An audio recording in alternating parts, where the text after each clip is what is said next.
दोस्तों, आपके भी मन में कभी न कभी ख्याल जरूर आया होगा कि आखिर 2050 तक हमारी ये दुनिया कैसी दिखने वाली है। हालांकि 2050 के ऊपर मैंने इस चैनल पर पहले भी वीडियोस डाली है, मगर कुछ लोग ऐसे हैं जो 2050 के बारे में थोड़ा और जानना चाहते हैं। दोस्तों, आज इस वीडियो में मैं साइंटिस्ट की प्रेडिक्शंस के हिसाब से आप सभी को 2050 की एक छोटी सी झलक दिखाऊंगा। Open eye, feel the waves cut through me, hypnotized by the sounds I'm breathing in. 2050 तक पूरी दुनिया बहुत ही ज्यादा बदल चुकी होगी और दुनिया के लगभग 80% लोग शहरों में ही रह रहे होंगे। दुनिया की लगभग हर सिटी पूरी तरह से स्मार्ट हो चुकी होगी और पूरी दुनिया की आबादी 960 करोड़ के भी ज्यादा ऊपर होगी और उस समय तक हमारे इंडिया की आबादी 170 करोड़ को भी पार करते हुए चाइना से भी ज्यादा होने वाली है। दोस्तों, 2050 तक सी लेवल काफी ज्यादा बढ़ चुका होगा और इसी के चलते उस समय तक हम बहुत सारे आइलैंड्स को खो चुके होंगे और इसके अलावा अभी तक भी हम काफी सारे आइलैंड्स को खो चुके हैं। साथ ही 2050 तक कुछ नए देश भी दुनिया में शामिल हो चुके होंगे और ये नए देश पुराने देशों के टुकड़े होने के चलते ही बनने वाले हैं। दोस्तों, आने वाले फ्यूचर में 55% जॉब्स खत्म हो चुकी होंगी जो आज के दिन हमारे बीच में मौजूद है।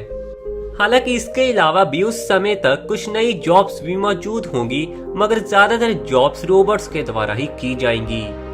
2050 तक मेडिकल सिस्टम तो इतना एडवांस हो चुका होगा कि आज के दिन हम कल्पना भी नहीं कर सकते और उस समय किसी भी सर्जरी को करने में कुछ नैनो रोबोट्स बहुत ही कम समय का टाइम लगाएंगे। दोस्तों, कैंसर का इलाज अगले 10 सालों के अंदर ही पूरी तरह से खोज लिया जाएगा और कैंसर की वजह से किसी भी 80 साल से कम उम्र वाले इंसान की मौत तो कभी भी नहीं होगी।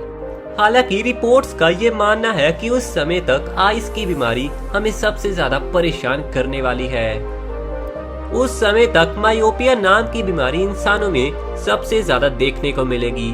दोस्तों, दरअसल ये आंखों की एक बीमारी है जिसके चलते इंसानों को दूर की कोई भी चीज काफी ज्यादा धुंधली दिखाई देती है। इस बीमारी के होने का मेन रीजन है लाइफस्टाइल में काफी ज्यादा चेंजेस का आना। लेकिन आज के दिन ही हमारी मेडिकल ने इसके बारे में काफी कुछ खोजना शुरू कर दिया है और आने वाले फ्यूचर में तो इसका इलाज करना हमारे लिए एक खेल की तरह होगा। दोस्तों, आने वाले फ्यूचर के गैजेट्स तो इतने ज्यादा एडवांस होने वाले हैं कि आज के दिन उनके बारे में हम सोच भी नहीं सकते। उस समय तक ज्यादातर गैजेट्स नैनो चिप्स पर ही बेस्ड होंगे और उस समय के गैजेट्स हमारी बॉडी में ही फिट हो पाएंगे, जिसके चलते हम अपनी बॉडी को ही स्क्रीन की तरह यूज कर सकते हैं। साथ ही वर्चुअल रियलिटी और ऑग्यूमेंटेड रियलिटी का लेवल भी बहुत ही हाई हो चुका होगा।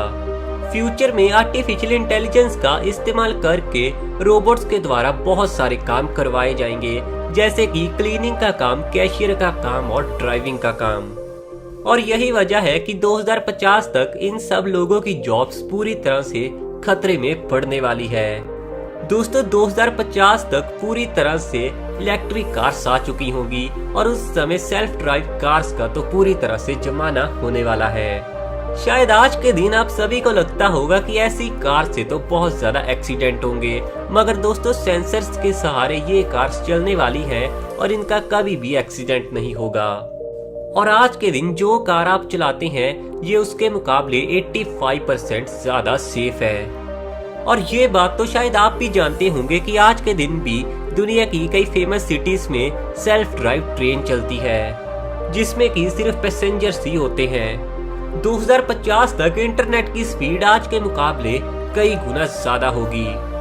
हालांकि उस समय भी फाइल्स को 1 सेकंड में डाउनलोड करना हमारे लिए पॉसिबल नहीं होगा, क्योंकि उस समय तक हर फाइल की क्वालिटी और उसके ग्राफिक्स बहुत ही ज्यादा हाई लेवल के होंगे, इसीलिए उनका साइज बहुत बड़ी गीगाबाइट्स में होगा और कुछ बड़ी फाइल्स का साइज तो उस समय टेराबाइट्स में भी होने वाला है। तो दोस्तों, ये थी फ्यूचर की एक झलक जो कि हमारे साइंटिस्ट की प्रेडिक्शन के हिसाब से थी। इस वीडियो को लाइक करने के साथ ही वीडियो को सबके साथ शेयर भी जरूर करना। और अपने खुद के चैनल को सब्सक्राइब करने के साथ ही हमारे साथ फेसबुक और इंस्टाग्राम पर भी जरूर जुड़ना।